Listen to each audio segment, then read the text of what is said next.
नमस्कार एंटरप्रेन्योर्स, उम्मीद है आपका बिजनेस खूब तरक्की कर रहा है और आगे बढ़ रहा है। मैं हूं वर्तिका सिंघल, एक IIM और DU ग्रेजुएट, और आज हम बात करने वाले हैं कि आप अपने सप्लायर्स अगर आपको ढूंढने हैं तो आप कैसे ढूंढेंगे। अब इसके दो तरीके हैं ढूंढने के लिए।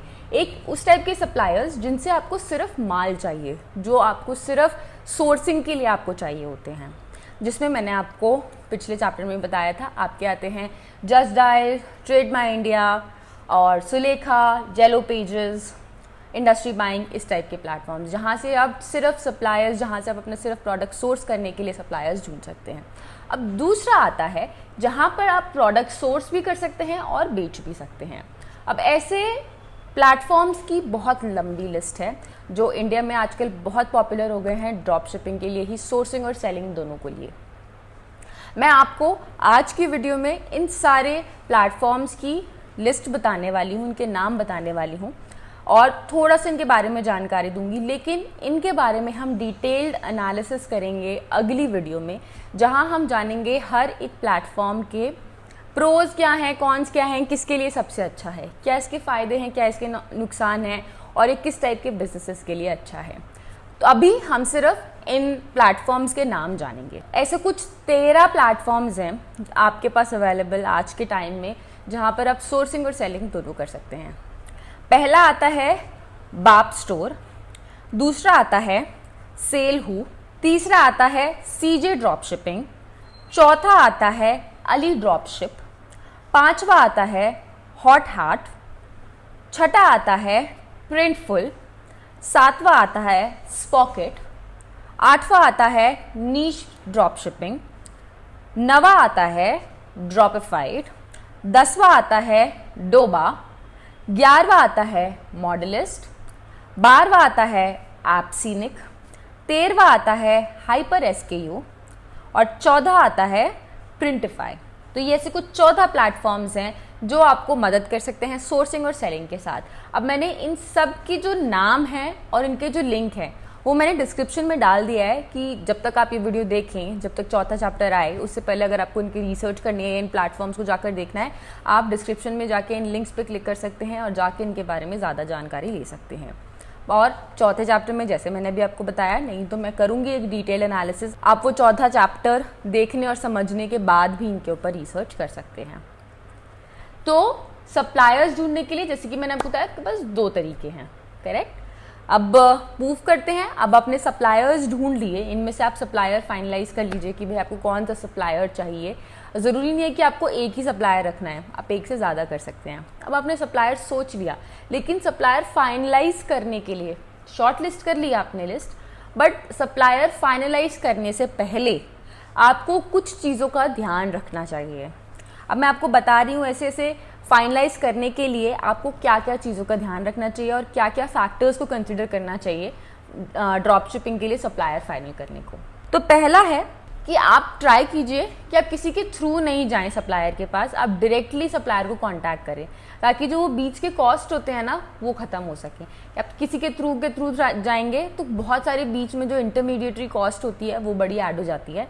तब ट्राई कीजिए उनका डायरेक्ट कांटेक्ट पाने की और उनसे डायरेक्ट बात करने की। दूसरा है कि इवन सप्लायर को कांटेक्ट करने से पहले आप उनकी वेबसाइट को पढ़िए, देखिए कि रेप्यूटेबल है या नहीं।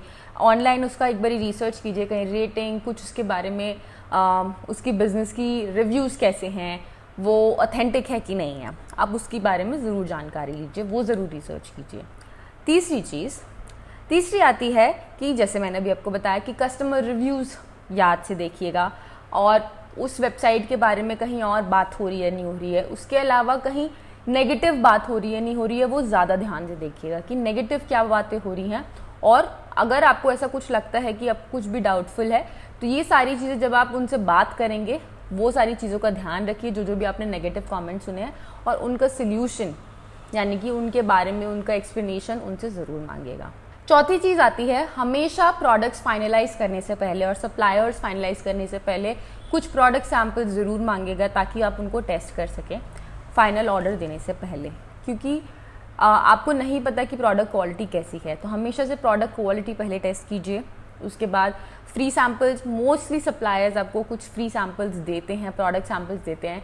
कहीं कहीं पे होता है कि वो लोग फ्री सैम्पल्स नहीं देते हैं, कुछ चार्जेस रखते हैं, बट मोस्टली आपको फ्री सैम्पल्स मिल जाते हैं, तो कुछ प्रोडक्ट सैम्पल ज़रूर दिखाइए, लीजिए। और अगर आपके पास कोई ऐसे लोग हैं जो एक्सपर्ट हैं उस इंडस्ट्री में, उनसे ज़रूर सलाह लीजिए उस प्रोडक्ट की क्वालिटी के बारे में, या कैसा प्रोडक्ट है, क्या टर्म्स एंड कंडीशंस हैं, वो सारी चीज़ें। पांचवी चीज़ है कि जो भी आप ड्रॉपशिपर सप्लाई को देख रहे हैं उनका क्या कस्टमर सपोर्ट है, क्या वो आपके लिए 24/7 अवेलेबल हैं, क्या आपके पास कोई प्रॉपर कस्टमर रिप्रेजेंटेटिव है, किस तरीके का उनका कस्टमर सपोर्ट है, कि कल को अगर आपको कोई दिक्कत आती है तो उसमें आप किसके थ्रू रीच आउट कर सकते हैं, कैसे रीच आउट कर सकते हैं, कितनी जल्दी रीच आउट कर सकते हैं उनको, और अपने प्रॉब्लम्स का समाधान उनसे पा सकते हैं। अब ये तो हो गया कि जब भी आप फाइनलाइज कर रहे हैं इन चीज़ों का ध्यान रखिएगा। अब दूसरी चीज़, एक और पार्ट आता है कि जब भी आप सप्लायर से बात कर रहे हैं, आप उनसे मिल रहे हैं, फ़ोन पे बात कर रहे हैं या वीडियो कॉल पे बात कर रहे हैं, जाकर मिल रहे हैं, तो उनसे कुछ इंपॉर्टेंट सवाल पूछने बहुत ज़रूरी है, जो कई बार किसी ना किसी वजह से मिस आउट हो जाते हैं। तो मैं आपको वो बता रही हूँ कुछ ऐसे सवाल जो आप हमेशा पूछिएगा जब भी आप कोई भी ड्रॉप शिपिंग सप्लायर को फाइनलाइज कर रहे हैं। पहला आपका सवाल आता है कि आपकी क्या पॉलिसीज़ हैं, अगर आपके प्रोडक्ट्स ख़राब हो जाते हैं या रिटर्न आते हैं, इन सब के लिए आपकी रिटर्न पॉलिसीज़ क्या हैं। ये बहुत ही इंपॉर्टेंट है जानना, क्योंकि ई कॉमर्स में रिटर्न भी होते हैं, डैमेजेस भी होते हैं, तो उनकी क्या रिटर्न पॉलिसीज़ है, ताकि आप उस चीज़ पे पहले से ही अलाइन रहो।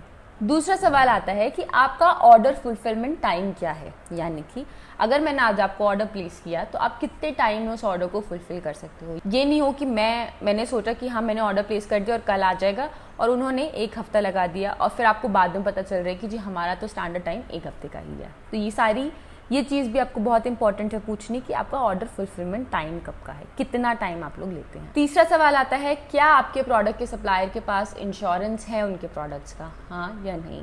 अगर नहीं तो ये बहुत ही रिस्की सिचुएशन हो सकती है। आइडियली हमेशा जो भी बिजनेसेस होंगे, गुड बिजनेसेस होंगे, वो हमेशा अपने बिजनेस का इंश्योरेंस रखते हैं, चाहे वो उनके प्रोडक्ट्स का है, चाहे वो उनकी फैसिलिटी का है, जितनी भी चीज़ें हैं उनके बिजनेस से रिलेटेड सबका इंश्योरेंस होता है। चौथा आता है कि क्या आपके पास फ्रॉड प्रोटेक्शन अवेलेबल है। पांचवा आता है कि क्या आप अपने जो सप्लाई का शिपमेंट करते हैं उनकी ट्रैकिंग अवेलेबल है किसी भी तरीके से, कि कल को अगर मुझे ट्रैक करना है तो मैं कैसे ट्रैक करूंगा। उसके बाद आपको उनके बिलिंग प्रोसेस टाइमलाइंस के बारे में देखना है कि उनके बिलिंग का क्या प्रोसेस है, क्या उनकी पॉलिसीज़ हैं, ये सारी चीज़ें बहुत ही अच्छे से जानिएगा। उसके बाद उनका जो अग्रीमेंट है, अग्रीमेंट में ऐसे कोई टर्म्स एंड कंडीशंस जो वो लोग स्पेसिफिकली डालना चाहते हैं, उसके बारे में उनसे ज़रूर से पूछेगा, जो उनका स्पेसिफिक है कि जी हमको ये टर्म्स एंड कंडीशंस तो चाहिए पहले से। ऑफ कोर्स अपना जो पूरा अग्रीमेंट है वो बहुत अच्छे से पढ़िएगा, किसी लीगल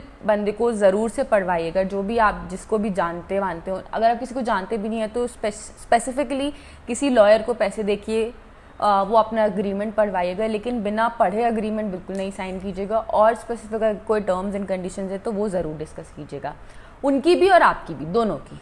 ज़रूरी नहीं है उनकी, सिर्फ आपकी भी कोई अगर स्पेशल टर्म्स एंड कंडीशंस हैं तो वो भी उसमें ज़रूर से मेंशन होनी चाहिए आपके एग्रीमेंट में। उसके बाद आखिरी सवाल, इसके अलावा भी बहुत सारे सवाल हो सकते हैं, बट एक इम्पॉर्टेंट और सवाल कि इसके अलावा तो उनकी कोई फ़ी नहीं है, कि भाई ठीक है आपकी आपने बोला कि हमारा कॉस्ट इतना है और इतना हम लोग जब शिप करेंगे तो इसके चार्जेस होंगे, इसके अलावा तो कोई और चार्जेस नहीं है, किसी टाइप का हैंडलिंग फ़ी, कोई टैक्सेस, कुछ और जो भी आप कन्वीनियंस फ़ी, बहुत जगह होता है ये सारी चीज़ें, ये आप उनसे याद से पूछिएगा, क्योंकि आपको बाद में सरप्राइज़ नहीं मिलना चाहिए कि जी मैंने तो इतने का फाइनल करके आया था, अब इसमें टैक्स वैक्स फ़ी भी लग के इतना ज़्यादा कैसे हो गया, मेरे तो मार्जिन ही ख़त्म हो गए।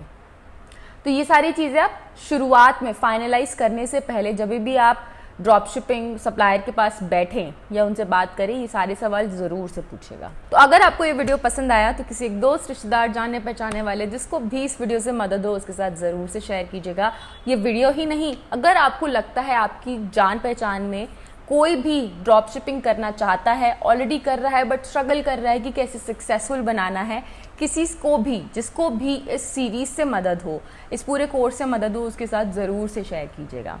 तो मिलेंगे हम अगली वीडियो में, तब तक आप B4Business चैनल से ऐसे जुड़े रहिए, B4Business चैनल के बाकी वीडियोस देखते रहिए। ड्रॉप शिपिंग कोर्स का अगर आपने कोई भी चैप्टर मिस कर दिया है तो प्लीज़ ज़रूर से जाके देखिएगा, ज़रूर हेल्पफुल होगा। मिलेंगे हम अगली वीडियो में, तब तक लेट्स जी फॉर ग्रो विद B4Business। नमस्ते।